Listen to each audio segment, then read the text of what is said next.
الحمد لله رب العالمين والصلاة والسلام على حبيبه محمد وعلى آله وصحبه أجمعين. أعوذ بالله من الشيطان الرجيم. بسم الله الرحمن الرحيم. يا أيها الذين آمنوا لا تقولوا راعنا وقولوا انظرنا واسمعوا وللكافرين عذاب أليم. ما يود الذين كفروا من أهل الكتاب ولا المشركين إن ينزل عليكم من خير من ربكم والله يختص برحمته من يشاء والله ذو الفضل العظيم. اللهم سبحانك لا علم لنا إلا ما علمتنا إنك أنت العليم الحكيم. مولاي صل وسلم دائما أبدا على حبيبك من زانت به الرسل. ایمان لانے کے بعد تمام عبادتوں کا حاصل سب سے بڑی عبادت، سب سے ضروری کام اور ساری زندگی کرنے کا کام یہ ہے کہ کبھی کسی حال میں بھی بارگاہ رسالت میں کوئی گستاخی نہ ہونے پائے. بڑی عجیب بات ہے کہ محبت جسے کہا جاتا ہے وہ ایک بڑا آزاد سا جذبہ ہے. لوگ اس میں جنون کا شکار بھی ہو جاتے ہیں اور حدود و قیود کی پرواہ نہیں کرتے. روتے ہیں، چلاتے ہیں، فریاد کرتے ہیں، کپڑے پھاڑتے ہیں. عاشقوں کی یہ ساری ادائیں معشوق کی ایذا یا یوں کہہ لیجیے بدنامی کا سبب بنتی ہیں.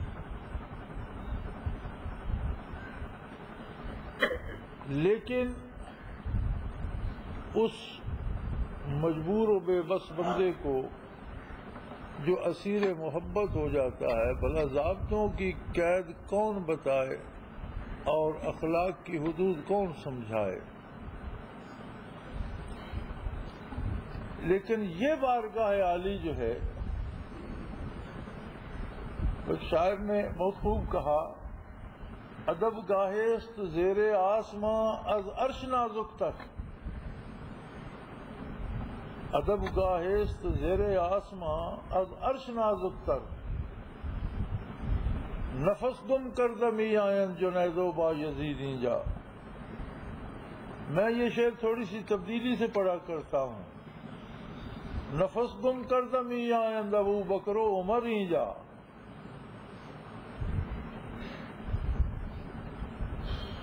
ابو بکر صدیق رضی اللہ تعالی عنہ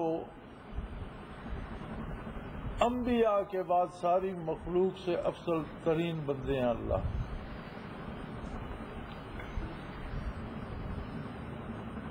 لیکن اس بارگاہ میں مجال دم زدن نہیں، حتیٰ کہ اللہ کریم نے لغت عرب تبدیل کر دی. عرب کی لغت میں ایک لفظ تھا، جب کوئی بندہ بات کرتا اور سننے والے کو سمجھ نہ آتی تو بڑے احترام سے، بڑے ادب سے وہ کہتا رائنا، یعنی ہمارے ساتھ رعایت برتی جائے اور بات دوبارہ دہرائی جائے. جیسے انگریزی میں کہتے ہیں ایکسکیوز می. برطانیہ جو انگریزوں کا ملک ہے، ان کا انداز ہوتا ہے پارڈن می، معاف کیجئے گا. اردو میں بھی یہ جملہ عام ہے کہ بات کی سمجھ نہ آئے تو کہا جاتا ہے معاف کیجئے گا، یعنی میں بات نہیں سمجھ سکا، گستاخی کی معافی چاہتا ہوں، ذرا بات دوبارہ دہرا دیجئے. اسی طرح عربی لغت میں تھا رائنا، کہ ہمارے ساتھ تھوڑی سی رعایت برتی جائے اور بات دوبارہ کی جائے. کیونکہ بات بنی اسرائیل کی یہود و نصارہ کی چل رہی تھی سورہ بقرہ میں، وہی بات آگے بڑھائی جا رہی ہے کہ یہ جب بارگاہ عالی میں حاضر ہوتے تو یہ کو کھینچ کر آواز نکالتے، راغینا۔ رائی کہتے ہیں گلہ بان کو، چرواہے کو۔ تو بظاہر تو یہ مراد لیتے کہ جی ہم وہی لفظ کہہ رہے ہیں جو لغت عرب میں زبان زد عام ہے کہ ہم سے رعایت فرمائی جائے، لیکن در پردہ ان کے دل میں یہ بات ہوتی کہ ہمارے ہاں ہم تو بڑے عالم و فاضل لوگ ہیں، یہود کے پاس بڑے بڑے عالم ہیں، نصارہ کے پاس بڑے بڑے فاضل لوگ ہیں، اور حضور اکرم صلی اللہ علیہ وسلم نے تو بکریاں ہی چرائی ہیں، پڑا تو ہے کچھ نہیں۔ تو در پردہ وہ یہ طرز کرتے تھے۔ اللہ کریم نے ارشاد فرمایا کہ اے ایمان والو لا تقولوا رائنا، یہ لفظ ہی لغت سے خارج کر دو اور اسے کبھی استعمال ہی نہ کرو۔ جس لفظ میں احتمال ہے کہ شان نبوت میں گستاخی نہ ہو جائے وہ لفظ لغت سے خارج کر دو۔ وَقُولُوا انظُرْنَا، اور اللہ کریم نے اس سے خوبصورت لفظ اس کی جگہ عطا فرمایا کہ رائنا کی بجائے کہا کرو انظرنا، ہماری طرف نظر کرم ہو۔ یعنی لفظ بھی جو عطا فرمایا وہ اپنی ادائیگی میں بھی، صوتی انداز میں بھی، اور لغت اور معنی کے اعتبار سے بھی اس سے کروڑوں درجہ اچھا ہے۔ اور عظمت رسالت میں ادنا سی گستاخی سے بچانے کے لیے اس رب جلیل نے لغت عرب تبدیل کر دی۔ اب آپ آگے اندازہ کر لیجئے کہ ہمارے کردار میں جہاں گستاخی ہوتی ہے یا ہماری زبان سے پھسل کر جو لفظ گستاخی کے نکل جاتے ہیں، سید انور شاہ کشمیری رحمۃ اللہ تعالی علیہ کی ایک مارکۃ اللہ تصنیف ہے اکفار الملحدین، کہ کس کس وجہ سے لوگ کافر ہو جاتے ہیں، کس کس بات سے کفر لازم آتا ہے۔ اس میں وہ رقم تراز ہے، فرماتے ہیں کہ کوئی شخص حضور اکرم صلی اللہ علیہ وسلم کی شان میں ایسا جملہ کہے جس سے اس کی مراد گستاخی کرنا نہ ہو، لیکن اندیشہ یہ ہو کہ سننے والا اسے گستاخی سمجھے گا۔ شاہ صاحب فرماتے ہیں کہ ایسا جملہ کوئی کہے آقا نامدار صلی اللہ علیہ وسلم کی شان میں جس سے اس کی مراد گستاخی ہرگز نہ ہو، لیکن اندیشہ یہ ہو کہ سننے والا سمجھے گا اس نے گستاخی کی، فرماتے ہیں وہ شخص کافر ہے۔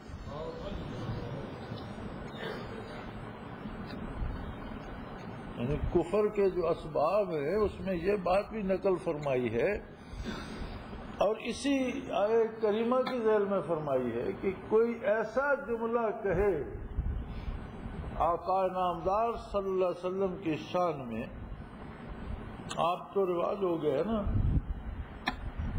کہ جو بات شروع ہوتی ہے وہ شروع ہی حضور اکرم صلی اللہ علیہ وسلم کی ذات ستوزہ صفات سے جا کر ہوتی ہے۔ نبی کریم صلی اللہ علیہ وسلم یہ جانتے تھے، حضور یہ نہیں جانتے تھے، یہ ماں و شما کی بحث نہیں ہے۔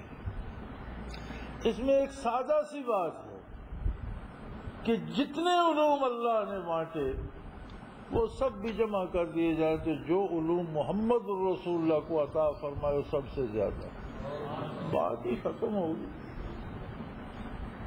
جتنا کرم فرمایا وہ رحمت الہی کا حصہ تھا۔ آپ تشریف لائے، رحمت مجسم ہو کر آ گئی، وما ارسلناک الا رحمت للعالمین۔ سارے شعبے رحمت باری کے یک جا ایک وجود ستوزہ سے بات ہے۔ اور یہ یاد رہے کہ جو ادب و احترام حضور اکرم صلی اللہ علیہ وآلہ وسلم کا روز اول تھا، دنیا میں جلوہ افروز ہوئے تو جو تقاضائے ادب تھا وہ قیامت تک باقی ہے، آج بھی وہی تقاضا ادب موجود ہے، حتیٰ کہ سیرت میں موجود ہے کہ وصال نبوی کے بعد صلی اللہ علیہ وآلہ وسلم روضہ اطہر کے باہر گلی تھی اور گلی کے دوسری طرف مکان تھا، اس مکان کی خاتون اپنی دیوار میں میخ ٹھونک رہی تھی اور ٹھک ٹھک کی آواز آ رہی تھی، تو حبیب کبریا ام المومنین حضرت عائشہ صدیقہ رضی اللہ تعالی عنہا نے پیغام بھیجا، اور وہ 2 لفظ تھے، لا تؤذوا رسول اللہ صلی اللہ علیہ وسلم، نبی کریم صلی اللہ علیہ وسلم کو تکلیف نہ دو، ٹھک ٹھک نہ کرو، یہ جو آپ اپنے گھر میں ٹھک ٹھک کر رہی ہیں یہ نہ کرو۔ سیدنا فاروق اعظم رضی اللہ تعالی عنہ نے ایک اعرابی کو، مسجد نبوی میں کنکریاں بچھی ہوتی تھی، بارش ہوئی، حضور اکرم صلی اللہ علیہ وسلم نے فجر کی نماز پڑھائی، محراب عالی میں تراوت تھی، پیشانی مبارک پر ہلکا سا کیچڑ لگ گیا، صحابہ کرام رضوان اللہ علیہم اجمعین نے حضور سے اجازت لے کر کنکریاں جمع کر کے ساری مسجد میں کنکریوں کا فرش بچھا دیا کہ پھر کبھی ایسی حالت ہو تو کیچڑ نہ لگے۔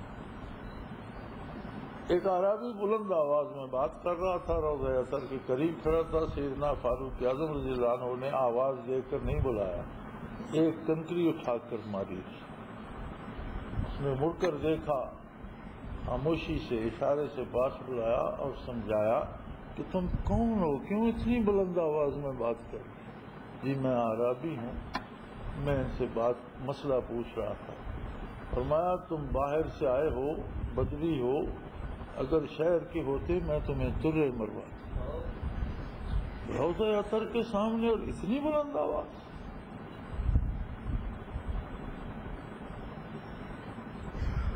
اور یہ ادب قیامت تک رہے گا۔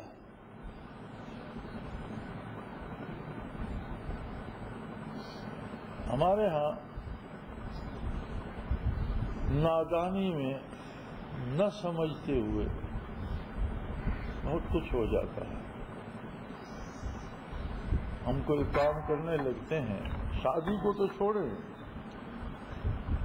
کوئی مر جاتا ہے، جنازے کے لیے بھی جب کہا جائے کہ مسنون طریقہ یہ ہے تو لوگ کہتے ہیں بھی بس بھی وہ ثواب تو اس میں ہوگا لیکن ناک کٹ جائے گی، بدنامی ہوگی۔ بظاہر تو بڑا بے ضرر سا جملہ ہے، لیکن نتیجہ پتہ ہے کیا نکلتا ہے کہ حضور صلی اللہ علیہ وسلم کی پیروی تو بدنامی کا باعث ہے، اور یہ تو کفر ہے۔ اگر کوئی یہ سمجھتا ہے کہ محمد الرسول اللہ کی پیروی بدنامی کا سبب ہے تو یہ تو کفر ہے۔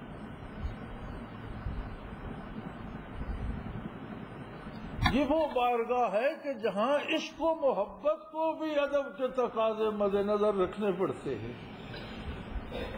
کوئی بڑے سے بڑا عاشق بھی بارگاہ عالی میں بیٹھ کر بلند آواز سے نہیں کھینچ سکتا۔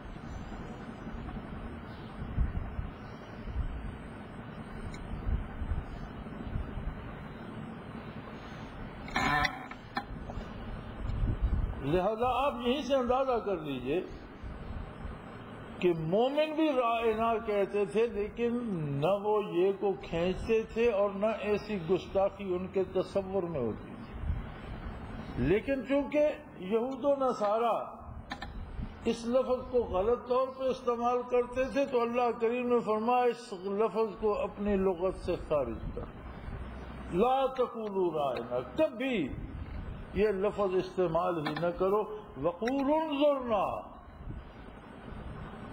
آپ کہا کرو نظر کرم ہو جائے۔ اور حق بات یہ ہے واسمعوا، یہ موقع آئے کیوں؟ فرمائے محمد الرسول اللہ اور کوئی کہے دوسری دفعہ مجھے بتایا جائے یہ گستاخی کرے کیوں، سنے کیوں نہیں؟ واسمعوا، نبی کریم صلی اللہ علیہ وسلم کا معجزہ یہ تھا کہ نہ حضور بلند آواز میں بات کرتے تھے اور نہ بالکل دھیمی معتدل آواز میں حضور بات ارشاد فرماتے تھے، اور معجزہ یہ تھا کہ لاکھوں کا مجمع بھی ہو تو جس انداز سے پہلی صف میں قریب کھڑا ہوا بندہ سن رہا ہوتا تھا، بالکل اسی فریکوینسی میں جو دور لاکھوں کے پیچھے کھڑا ہوتا وہ بھی اسی فریکوینسی میں سن رہا ہوتا۔ یہ معجزہ تھا آقا نامدار صلی اللہ علیہ وسلم کا۔ حضور طویل القامت نہیں تھے، بہت خوبصورت قد تھا نبی کریم صلی اللہ علیہ وسلم کا، لیکن جتنا بھی ہجوم ہوتا اس میں جتنے بھی طویل القامت بندے ہوتے سب سے بلند حضور نظر آتے۔ یہ معجزات نبوی ہیں جو جا بجا ستاروں کی طرح روشن ہیں، ایمان والوں کے لیے رہنمائی کا سبب بن رہے ہیں۔ تو اعجاز نبوی یہ تھا کہ جب آپ خطاب فرماتے تو کسی کو، اب میں بات کر رہا ہوں، کسی کو صاف سنائی دے رہی ہے، کسی تک صاف نہیں بھی پہنچ سکتی، مشینیں بھی لگی ہوئی ہیں، لاؤڈ سپیکر بھی ہے، پھر بھی شاید کسی مائک میں، کسی سپیکر میں، کسی تار میں شور آ جائے، کسی تک بات صحیح پہنچے، کسی تک صحیح نہ پہنچے، یہ سب ہو سکتا ہے، لیکن اس بارگاہ میں ایسا کوئی امکان نہیں۔ حضور جو ارشاد فرماتے تھے اور جن لوگوں سے فرماتے تھے، جہاں تک آپ کا ارادہ عالی ہوتا تھا آواز وہاں تک اسی فریکوینسی سے جاتی تھی جس سے قریب ہوتی تھی۔ لہذا ارشاد فرمایا گیا وَاسْمَعُوا، سنانے میں تو کوئی کمی نہیں ہے، اگر کوئی خطا ہوگی معذرت کے ساتھ دوبارہ عرض کرنا پڑے گا کہ دوبارہ ارشاد فرمائیے، تو سننے والے کی خطا ہوگی، لہذا وَاسْمَعُوا، پوری توجہ سے سنو کیوں نہیں، یہ نوبت ہی کیوں آئے؟ کیونکہ یہ تو کوئی احتمال نہیں ہے کہ حضور اکرم ارشاد فرما رہے ہیں صلی اللہ علیہ وسلم، تو آپ کے ارشاد فرمانے میں کہیں کوئی کمی بیشی آواز میں یا صوتی اثرات میں کسی تک پہنچتے پہنچتے کوئی کمی آئے، وہ تو ممکن نہیں ہے۔ ہر فرد تک جہاں تک حضور سنانا چاہتے ہیں۔ مجھے ایک دفعہ ایک کنویں کی زیارت اللہ نے نصیب فرمائی۔ ہماری بدنصیبی یہ ہے کہ مسلمانوں نے بجائے آثار کو محفوظ کرنے کے ضائع بہت زیادہ کیا۔ ترکوں کی حکومت جب تھی عرب پر تو ترکوں نے ایک ایک نقشے کف پا اور ایک ایک نشانی کو محفوظ کیا۔ موجودہ حکومت جو سعودی فرما رواؤں کی ہے، انہوں نے بے شمار ایسے اثرات جو ہیں وہ ضائع کر دیے۔ یہ بھی اس فکر میں مبتلا ہو گئے کہ ان آثار کی وجہ سے لوگ شرک میں مبتلا ہو جاتے ہیں، حالانکہ وہ آثار تو ہدایت کا منبع تھا۔ بہرحال وہ بھی اپنی طرف سے دین کی خدمت سمجھ کر کرتے رہے، تو اب ان سارے آثار پر پابندیاں لگ گئی ہیں، کسی کے گرد جنگلہ لگ گیا، کچھ ختم کر دیے گئے۔ مدینہ منورہ کے پاس ایک پہاڑی سلسلے کی پرلی طرف ایک ریتلے میدان میں کنواں، چھوٹا سا کنواں تھا۔ ہمیں ساتھی وہاں لے گئے۔ نبی کریم صلی اللہ علیہ وسلم جب جہاد سے واپس تشریف لاتے اور پچھلے پہر شہر کے قریب پہنچتے تو حضور شہر سے باہر قیام فرماتے اور الصبح شہر میں وارد ہوتے، تشریف لے جاتے۔ وہاں حضور نے واپسی پہ قیام فرمایا، کنویں سے پانی کھینچا گیا، اونٹوں کو گھوڑوں کو پلایا گیا، لوگوں نے وضو کیا، مشکیزیں بھرے۔ اور جو عجیب بات میں نے دیکھی ہے کہ کنویں سے جب بھی آپ پانی نکالتے ہیں برتن میں بھرے، جانوروں کو پلائیں، کچھ کریں، کچھ گرتا بھی رہتا ہے، تو اس کے ساتھ ایک چھوٹا سا گڑھا سا تھا، اس طرف سے زمین بنیر سی اونچی تھی اور اس طرح گڑھا سا تھا، تو جو گرا اس میں جمع ہوتا رہا اور ایک مقدار پانی کی اس میں جمع ہو گئی، جو ایک طرف تو معمول، دوسری طرف غالباً 6 انچ 8 انچ گہرائی ہوگی۔ اتنا سا پانی کوئی 20-25 مربع فٹ یا 30 مربع فٹ جگہ ہوگی، 40 ہوگی، تھوڑی سی جگہ پر وہاں جمع ہو گئے۔ 14 صدیاں بیت گئیں، قافلے گزر گئے، لوگ چلے گئے، چرواہے کبھی کبھی اپنا ریوڑ اس کنویں پہ لے آتے تھے پانی پلانے، لیکن ایک عجیب بات کہ وہ جو پانی گرا تھا عہد نبوی میں اور باہر جمع ہوا تھا، نہ کنویں میں پانی کم ہوا نہ اس گڑھے میں کم ہوا 1400 سال میں۔ اس گڑھے میں جو پانی صحابہ کبار کے زمانے میں جتنا گر کر جمع ہوا تھا اتنا 24 گھنٹے وہاں جمع رہے، کوئی نہ کوئی سبب قادر مطلق بنا دیتا ہے، وہ کم ہونے لگتا ہے تو کچھ چرواہا کنویں پہ آ جاتا ہے، وہ ریوڑ پہ لاتا ہے اور گرا دیتا ہے، اور کوئی بھی نہ آئے تو وہ پانی اپنی مقدار کم نہیں، اللہ اس کی کرتا۔ 1450 سال بعد تو ہم نے اپنی آنکھوں سے دیکھا اتنا ہی پانی وہاں کھڑا تھا، اور جو دوست وہاں تھے وہ کہنے لگے ہم بھی دیکھتے چلے آ رہے ہیں، کبھی نہیں، نہ کم ہوتا ہے نہ زیادہ ہوتا ہے، یعنی جو زمین پہ گرا تھا وہ بھی اپنی مقدار پوری رکھی۔ تو ہر پہلو، ہر شعبہ زندگی میں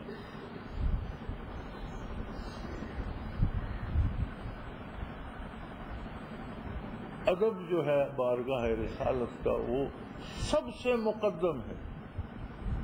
ادب پہلا کرینہ ہے محبت کے کرینوں، ادب پہلا کرینہ ہے محبت کے کرینوں میں، اور اندازہ دیکھ لیجئے کہ اللہ کریم نے جو صدیوں سے لغت عرب آ رہی تھی تبدیل کر دی کہ اس لفظ میں گستاخی کا احتمال ہے۔ اگر کہنے والے کا ارادہ نہ بھی ہو،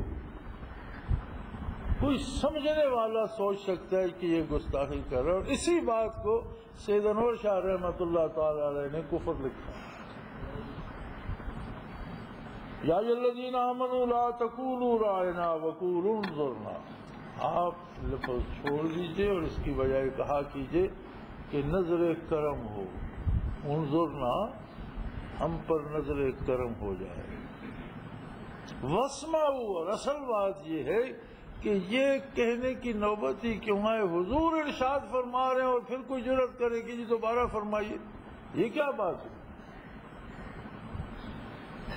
رہے کافر وَلِلْكَافِرِينَ عَذَابٌ علیم، جہنم جانے کے لیے تو انہیں کفر ہی کافی تھا، سزا پانے کے لیے تو اور برائیاں کافی تھیں، جو گستاخی بارگاہ عالی میں کرتے اس کا عذاب بڑا دردناک ہو۔ عذاب تو سارے ہی بڑے بھیانک ہوں گے، بڑے دردناک ہوں گے، لیکن گستاخی کا عذاب بالخصوص بہت دردناک ہوگا، کافروں کے لیے تو بہت دکھ بھرا عذاب ہے۔ پھر یہ چاہتے یہ ہیں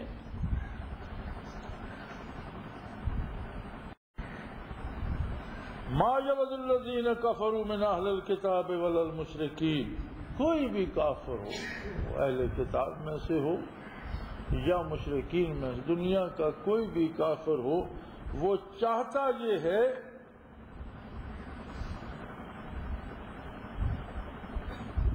کہ اللہ کی رحمت تم پر کیوں نازل ہو، تم سے کوئی نہ کوئی بے ادبی، کوئی نہ کوئی گستاخی، کوئی نہ کوئی کام ایسا کروایا جائے کہ تم اللہ کی رحمت سے محروم رہو۔ واللہ یختص برحمتہ من یشاء، لیکن اللہ جسے چاہے اپنی رحمت کے لیے مخصوص کر لے، وہ کسی کا محتاج نہیں ہے۔ اور اس کا سب سے پہلا مخاطب ہے صحابہ کبار رضوان اللہ علیہم اجمعین، پر ان کی وساطت سے قیامت تک کے مسلمان اس کے مخاطب ہیں کہ یہ تم پر اللہ کا کرم ہے، اس نے اپنی رحمت سے تمہیں دامان رسالت سے وابستہ کر دیا، یہ تو اس کی رحمت کا ایک کرشمہ ہے۔ کافروں نے الفاظ کے ہیر پھیر میں الجھانا چاہا کہ تم سے نادانستگی میں ہی گستاخی ہو جائے، فرمایا رب کریم نے تمہیں اس سے بچانے کے لیے لغت ہی تبدیل کر دی، اس کی رحمت ہے، وہ جسے چاہے نوازے، تمہیں اس نے اپنی رحمت کے لیے مختص کر لیے، مختص کر لیا اپنی رحمت کے لیے۔ واللہ ذو الفضل العظیم، اور وہ بڑے رحم والا اور بڑے فضل والا ہے. تب سے لے کر اب تک کفار و مشرکین کی وہ کوششیں جاری و ساری ہیں. آج بھی ذرائع ابلاغ پہ وہ ایسے پروگرام چلائیں گے جن میں بے حیائی ہو. بے حیائی کیا ہے؟ مومن کے لیے تو گستاخی ہے جس سے حضور اکرم صلی اللہ علیہ وسلم نے منع فرما دیا، وہ کام کیوں کرے؟ لیکن آپ ان کا کوئی پروگرام دیکھیں، لڑائی ہو رہی ہے، سفر ہو رہا ہے، ایک فلم بن گئی ہے، اس میں ایک کہانی ہے، لیکن بے حیائی کے مناظر جگہ جگہ ہوں گے. اس کی کیا ضرورت ہے؟ وہ تو آپ ایک واقعہ بیان کرنے چلے. وہ اس لیے نہیں کہ وہ خود اسے انجوائے کرنا چاہتے ہیں، ان کے ہاں تو سرے بازار ویسے ہو رہی ہے، انہوں نے فلم سے دیکھ کر کیا کرنا ہے. وہ میرے آپ کے ہماری اولادوں کے لیے کہ انہیں بھی حیائی کا عادی بناؤ. چیزیں بنائیں گے، دانت صاف کرنے کا برش بنا، اس میں خنزیر کے بال لگا دیں. کھانے کی چیز بنائی، اس میں خنزیر کی چربی شامل کر دی. حتیٰ کہ میں نے یہ دیکھا ہے کہ اچھے بھلے نمازیوں کے جوتے جو انہوں نے بغیر ملکی خریدے، ان کے اندر سور کی کھال لگی. برطانیہ میں ایک دن میں ایک شہر میں پھرتا رہا، اور جہاں تک میں چل سکا کم و بیش بہت سی دکانوں میں پھرا کہ کوئی جوتا ایسا مل جائے جس کے اندر سور کی کھال نہ ہو اور چمڑے کا جوتا ہو، بوٹ نما ہو. تو میں پھر کے عاجز آ گیا. اور جس کے اندر دیکھو سور کی کھال، جس طرح ہمارے ہاں بھیڑ کی کھال کا میشہ بنتا ہے جو جوتوں کے اندر لگاتے ہیں، اس طرح بن جاتی ہے. اور اس کی بڑی نشانی یہ ہے کہ سور کے جسم پر کوئی اکیلا بال نہیں ہوتا، جہاں دیکھو اس طرح 3 بالوں کا نشان ہے. یہ کھال صاف ہو جائے نا تو نشان سے رہ جاتے ہیں کہ جہاں بال تھے. تو سور کی کھال کو غور سے دیکھیں تو 3 بالوں کا نشان ہوتا ہے، ایک بال کا نشان اکیلے کا نہیں ہوتا. تو جہاں بھی اندر گھما کے دیکھا سور کی کھال تھی. دکانداروں سے بات کیا کوئی ایسا جوتا دو جس میں سور کی کھال نہ ہو. وہ کہتے جی یہ تو گائے کی ہے، یہ گھوڑ. میں کہا جی اوپر گھوڑے کی ہوگی، گائے کی ہوگی. جو اندر، ہاں اندر، وہ کہتے تھے اندر کیا وہ کو نظر آ رہی. اتنا اب ایک آدمی نماز تو پڑھتا ہے، پاؤں دھو کر اسی جوتے میں اس نے ڈالے، سور کی کھال سے مست ہوئے، پھر کیا وضو ہوگا؟ ناپاک ہو گئے پاؤں، وضو کہاں رہا؟ وضو کر کے پاؤں غلاظت میں چھیڑ دو تو پھر وضو رہ جائے گا. ایسی چھوٹی چھوٹی باتوں پہ ہمارے علاقے کے دوست وہاں ہوتے ہیں. تو ایک بھائی اگلے دن مجھے سنا رہا تھا کہ ایک بابا جی یہاں سے ملاقات کو گئے بیٹے کی برطانیہ میں، اور کہیں وہ ساتھ بازار میں لے گئے، کچھ دن وہاں رہے. تو 4-5 نوجوان تھے ساتھ، بابا جی بھی تھے. بابا جی نے کہا یار یہ مٹھائی تھوڑی سی خرید لو. انہوں نے کہا جی اس میں تو وہ سور کی چربی ملاتے ہیں. یہ سیب بڑے اچھے ہیں، یہ انہوں نے کہا یہ بڑے بدماش ہیں، اس پر انہوں نے چمکانے کے لیے سور کی چربی ملی ہوئی ہے. یہ چیز خرید لو، اس میں سور کی فلاں چیز ہے. وہ چیز خرید لو، اس میں خنزیر کی فلاں چیز ہے. وہ 10-12 چیزیں بابا جی نے دیکھی، ہر ایک میں کہیں نہ کہیں آمیزش تھی. تو وہ کہنے لگے بھائی تمہاری ہمت ہے اور بڑے حوصلے والے لوگ ہو تم، اگر ہر چیز میں اس طرح سور ہے تو تم 10-12 بندے ہو، مل کر رہتے ہو، تھوڑا تھوڑا کرتے بھی ایک خنزیر تو روزانہ کھا جاتے ہیں. بھائی تمہاری ہمت ہے کہ یہاں بیٹھے ہو، گھر کیوں نہیں چلے آتے؟ روکھی سوکھی کھا لو، ورنہ دن بھر میں تم 12 بندے تھوڑا تھوڑا کرتے بھی ایک خنزیر تو کھا جاتے ہیں. غذاؤں میں، دواؤں میں، لٹریچر میں، ٹیلی ویژن میں، ہر طرف اور ہر طرح سے کافر جس طرح روز اول سے کوشش کرتا تھا کہ ان سے کوئی گستاخی صادر ہو جائے بارگاہ رسالت میں، پھر باقی کسی کام کے فکر کی ضرورت ہی نہیں. ساری عبادتیں اس کی گئی، سارا ایمان گیا، ساری ریاستیں گئی، سارا رشتہ ہی ختم ہو گیا، تو کوئی ایسا بم چلاؤ جس سے ساری عمارت گر جائے، اور وہ ہے کہ بارگاہ رسالت میں گستاخی ہو جائے۔ اللہ کریم فرماتے ہیں یہ نہیں چاہتے، ما یود الذین کافروا، کافر ہرگز یہ نہیں چاہتے، وہ اہل کتاب ہوں یا مشرک ہوں، کہ تم پر اللہ کی رحمت اور اللہ کی طرف سے خیر اور برکات نازل ہو، یہ ہرگز انہیں پسند نہیں، یہ نہیں چاہتے۔ اس لیے ہیر پھیر کے الفاظ کے ہیر پھیر میں، باتوں کے ہیر پھیر میں، چیزوں کے ہیر پھیر میں تمہیں گستاخی میں مبتلا کرنا چاہتے ہیں، لیکن جن میں خلوص ہے اللہ ان کی حفاظت فرماتا ہے۔